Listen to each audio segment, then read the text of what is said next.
मजेदार गाना देखे खातिर हमार चैनल के सब्सक्राइब करी और बेल आइकन के जरूर दबाई। बोली बोली छठी मैया की।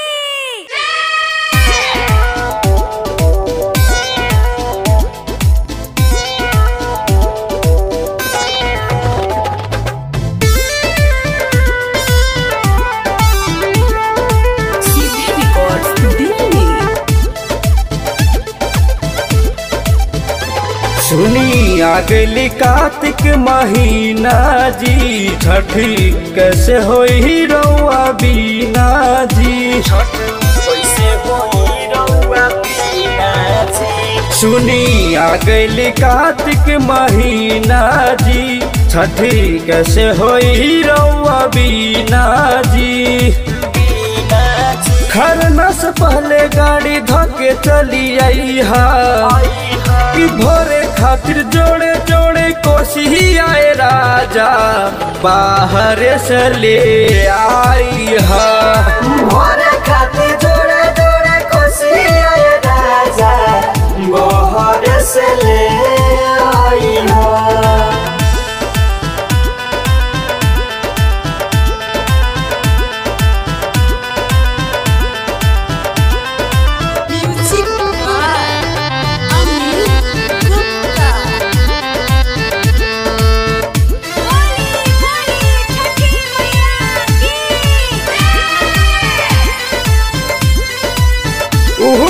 ले ले आइहा दौरा सूप हो, दौरा सूप राजा, दौरा सूप हो।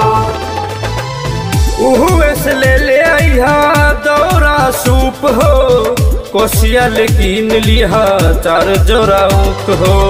चंदनी टंगाल पियर साड़ी न भुलाइहा, भोरे खातिर जोरे जोरे कोसी आए राजा, बाहर से ले आई हा।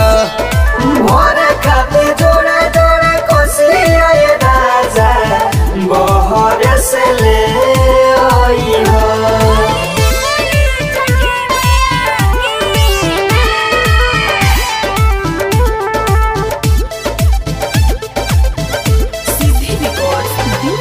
छठ व्रत के अब कमे बाटे दिन हो, कमे बाटे दिन राजा, कमे बाटे दिन हो। छठ व्रत के अब कमे बाटे दिन हो, और के चीज कुल्ही ओहे वाला कीन हो। सुनाया नीरज यादव देरी न लगाई हा, कि भोरे खातिर जोरे जोरे कोसी आए राजा, बाहर से ले आई हा। भोरे खातिर जोड़े जोड़े कोसी आए राजा, बाहर से ले आई हा।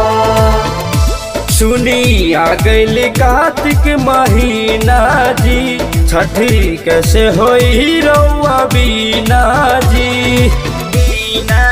खरना से पहले गाड़ी धके चली आई हा, कि भोरे खातिर जोड़े जोड़े कोसी आए राजा, बाहर से ले आई हा।